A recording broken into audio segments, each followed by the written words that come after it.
जय श्री कृष्णा। मैं आपका माधव पांडे।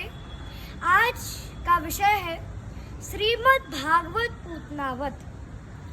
भगवान श्री कृष्ण मैया यशोदा और नंद बाबा के प्रांगण में पालने में झूला झूल रहे थे।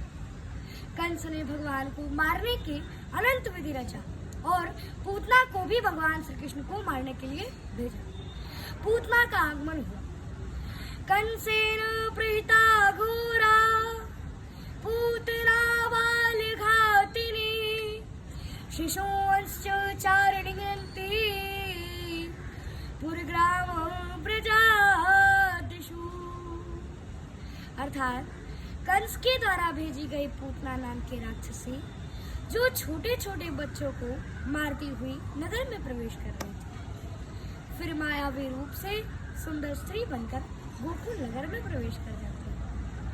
पूतना लोग बालाग्नि राक्षसी रुतिरासना जिघंसयपि हरे स्तनं दत्वा पार्षद गति। अर्थात पूतना सदैव ही बालकों की खून की प्यासी रहती थी और इसी अभिलाषा से वो भगवान श्री कृष्ण को मारने आई थी, किंतु उसे स्तनपान कराने से उसे सर्वोच्च माता की गति प्राप्त हुई। तो भला इस विषय में क्या कहा जाए।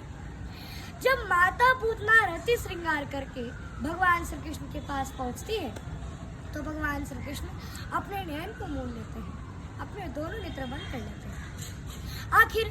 आखिर भगवान श्री कृष्ण ने ऐसा क्यों किया? क्यों पूतना को देखकर अपने दोनों नेत्र बंद कर लिए? इस तथ्य की पुष्टि कवियों ने अनेक प्रकार से की। नंबर 1, भगवान श्री कृष्ण को रति श्रृंगार अति प्रिय थे। अगर कन्हैया पूतना से अपने नयन को मिलाते तो उनसे प्रीति हो जाती, और जिससे प्रीति हो जाती है, प्रेम हो जाता है, उसका वध नहीं किया जाता। नंबर 2, कन्हैया के सामने किसी प्रकार की माया नहीं टिकती, तो कृष्ण ने सोचा कि यदि मैंने इसके सामने नेत्र खोल दिए तो इसका राक्षस रूप प्रकट हो जाएगा, जिसे देखकर मेरी मैया डर जाएगी। नंबर 3, प्रभु ने सोचा कि मेरी प्राप्ति तो किसी साधन के बिना नहीं हो सकती। इसने इस जन्म में तो नहीं बल्कि पूर्व जन्म में जरूर कुछ साधन किए होंगे, इसीलिए उसे देखने के लिए कन्हैया ने नेत्र बंद कर लिए। कन्हैया ने नेत्र बंद कर लिए। नंबर 4, कन्हैया ने सोचा कि मैं तो गोकुल में माखन मिश्री खाने आया था, परंतु आज तो चढ़वे दिन ही विष पीने का अवसर आ गया, और विष पीने का अभ्यास मेरा नहीं बल्कि भगवान शिव का है। इसलिए भगवान शिव का ध्यान करने के लिए कन्हैया ने नेत्र बंद कर लिए कि प्रभु आप आइए और विष पी लीजिए, बाद में बचा दो तो मैं पी लूंगा। नंबर 5, भगवान विराट स्वरूप श्री कृष्ण की दाया नेत्र सूर्य और बाया नेत्र चांद है। मानो सूर्य और चंद्र ने भगवान श्री कृष्ण से कहा कि हे प्रभु, आप इस राक्षसी को कोई भी अति दे दे, परंतु हम अपने मार्ग से इसे बिल्कुल नहीं जाने देंगे। नंबर 6, प्रभु ने सोचा कि इसने माता का रूप भले धारण कर रखा है, परंतु इसके हृदय में क्रूरता भरी हुई है, इसलिए ऐसी स्त्री का मुख नहीं देखना चाहिए। पूतना ने भगवान श्री कृष्ण के मुख में विष मिश्रित स्तन को डाल दिया। भगवान श्री कृष्ण दूध पीने के साथ साथ उसके प्राण भी हरने लगे। पूतना वहां से भागी और राक्षस रूप में प्रकट हो गई और कहने लगी कि सामुंश मुंचाल मिते प्रभासिनी निस्पृह यमाना खेल जेव मर्मणि वृत्ते त्यनेत्रे चरणों भुजो मोर प्रसवन् गात्रा क्षिपते रुडोड।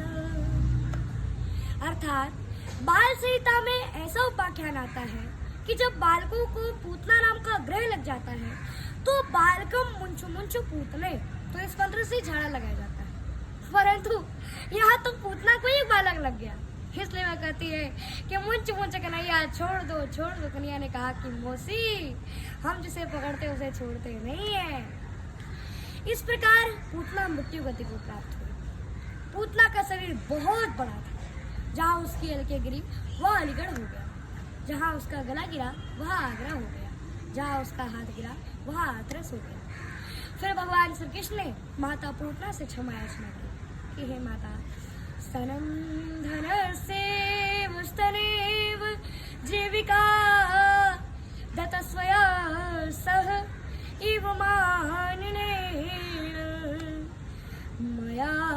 पीतो म्रियते यदि त्वया तो किं वा ममाह स्वमेव कथिताम्।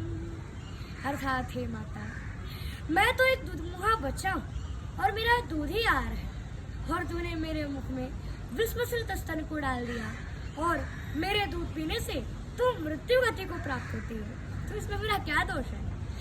स्वमेव कथ्यताम किंवा माघ, इसमें मेरा क्या दोष है, क्या कसूर है, क्या अपराध है माता? तुम ही बताओ माता, इसमें मेरा क्या अपराध है? और इतना ही नहीं, बल्कि माता पूतना को धात्रोचिताम गतिम लेवे कि अहो बकीयम सनकालकूटम जिघांसया पाययद विसादवी लेभे गतिम धा त्रिशतां ततोऽन्यं तो किं वा दयालुं शरणं व्रजेम। अन्यार्थ, अहो बकीयम, भला बकासुर की बहन पूतना ने जिघान से मने ईर्ष्यावश स्तन कालकूटे, अपने स्तन में कालकूट जहर लगाकर श्री कृष्ण मुखे अपायतत, श्री कृष्ण के मुख में डाल दिया। अभी असाध्वी दुष्टाम, फिर भी उस साध्वी दुष्टा को भगवान श्री कृष्ण ने धात्रोचिताम गतिम लेभे, माता की गति प्रदान कर दी, तो किम वा दयालु शरणम ब्रजेम, तो ऐसे दयालु को छोड़कर हम किसी और के शरण में क्यों जाए। एक बार बोलिए उन्नॉन वेरी लाल की जय।